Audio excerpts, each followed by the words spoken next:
going on, Warriors? It's Professor Joe here, and I'm just going to do a little bit of the boxing curriculum from the JKD program.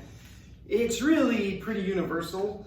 Boxing, just in and of itself, as a martial art, as a sport, as a commonality in striking arts, it's pretty hard to fit in a box and be like, this is pure JKD, this is Thai boxing, this is Western boxing. There's some specifics and semantics we can get into, but for the most part, good structure is just that. It's kind of universal across the board because it's based on principle, not necessarily based on, now I do some special ninja move and it works in this one particular circumstance and that's it. That's a little too confined for me. So this is out of the JKD curriculum, but I'm gonna put a little Thai boxing into it and we're just gonna go from there and have some fun with it.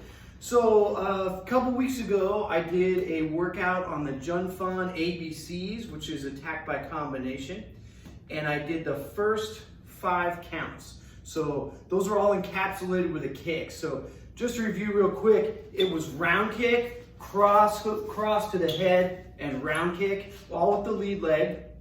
Then it was round kick or outtack, cross, body hook cross, and nowtack. And then it was now it could be any kick. I could go foot jab, cross, uppercut, cross, and kick is the third one.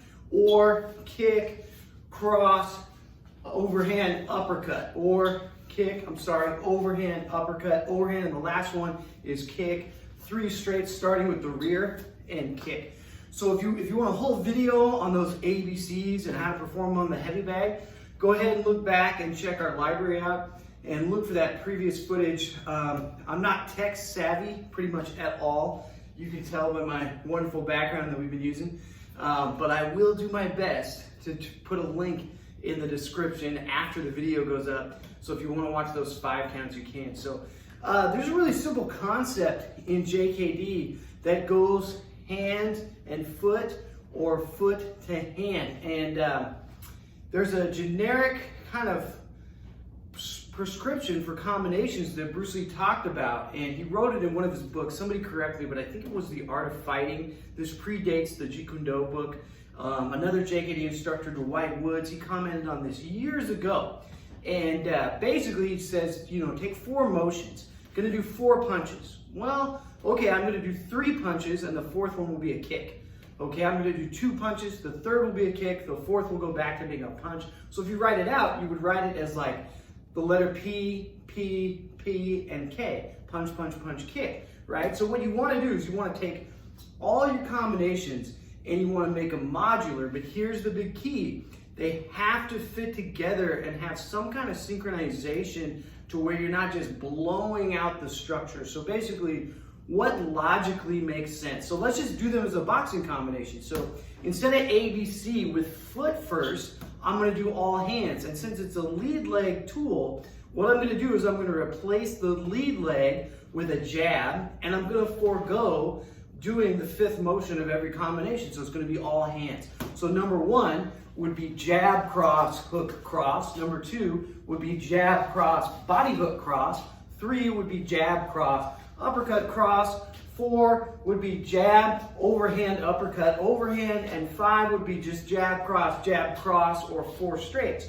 So pretty easy to replicate on the bag. So 1, 2 to the body, 3 to the uppercut, 4 to the overhand, and 5 the straights. That's it. So pretty much you can just substitute that lead leg tool, but again, I'm doing it logically, keeping the same hip in play, the same weight transfer, because it's still my left side, and it's appropriate for the range for the combination. So let's say we wanted to use an elbow, right?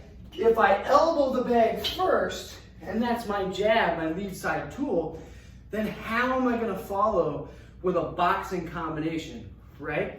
I could if I made some space and then retaliated or followed up after that. But it's not directly 1-to-1 because the range is so dramatically different. So let's look at something that is within the range, okay? So typically your rear knee, like in Thai boxing, when we discuss the use of the rear knee, it is almost as long as your straight right when you extend through the hip. And keep in mind, usually your knee It's not going to be aiming at the point of the chin, although if you're a taller person, that is a great target. It's usually going to be aimed at the floating rib. So what can we do now? If you notice all these combinations right now, the way I'm doing them, starting with the left, I'm ending on the right. So we can put the same combination back into it, but instead of a right cross to finish every combination, I'm going to finish with a right knee.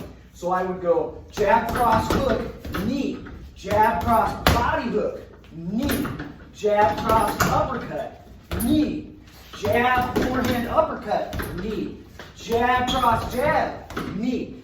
And essentially, that becomes the same combination. So very quickly, what you're going to do is you're going to get a ton of variety out of this without breaking the structure. You know, my right hip is going forward. It feels very similar to extending that right side for the cross or the grab. So in a way, it's very fluid. And this just takes a little time to develop, to practice. You know, you're going to be onto something. You go, well, I could cross stomp.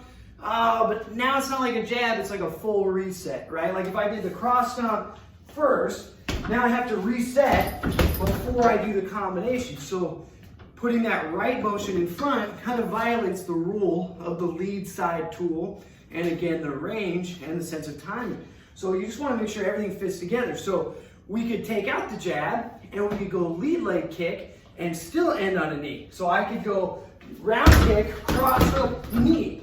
And pretty soon, man, that looks an awful lot like Thai boxing, right? So I could go left, cross, body hook, and then knee, right?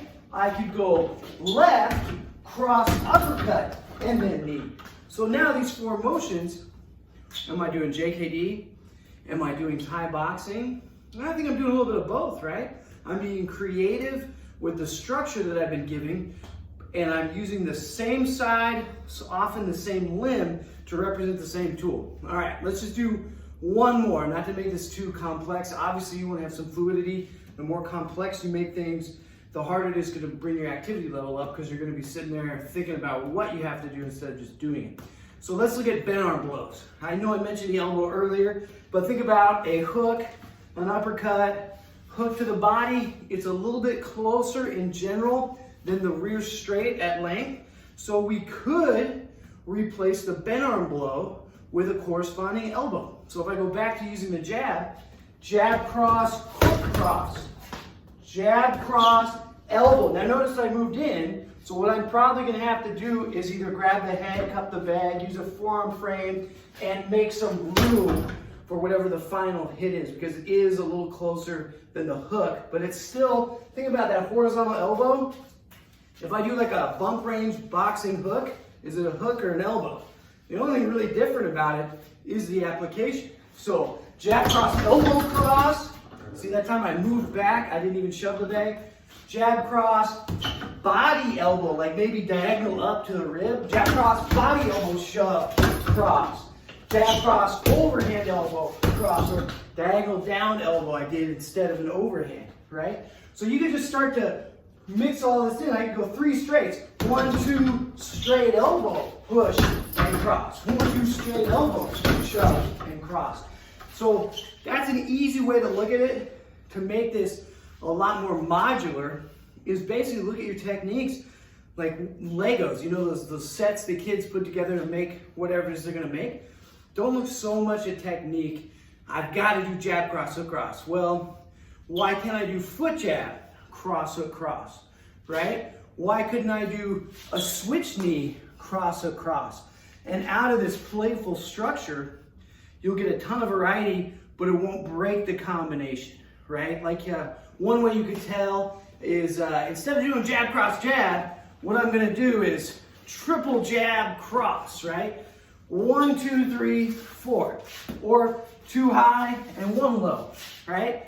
That has no resemblance to jab, cross, hook, cross, but jab, cross, horizontal elbow cross does, but foot jab, cross, hook, cross does. So if it resembles that structure and those principles, then I think you're onto something. And in this way, you can kind of, you know, grift combinations from other people. You can take from me, you can take from all the other sources on the internet But you don't have to just put it in a box and go, oh, that's the only way to do that combination, the only way to do that mitt drill. Look at what tools are adjacent that you can substitute for that weapon, right? Like two that I mentioned, I'm substituting my hooks for elbows sometimes.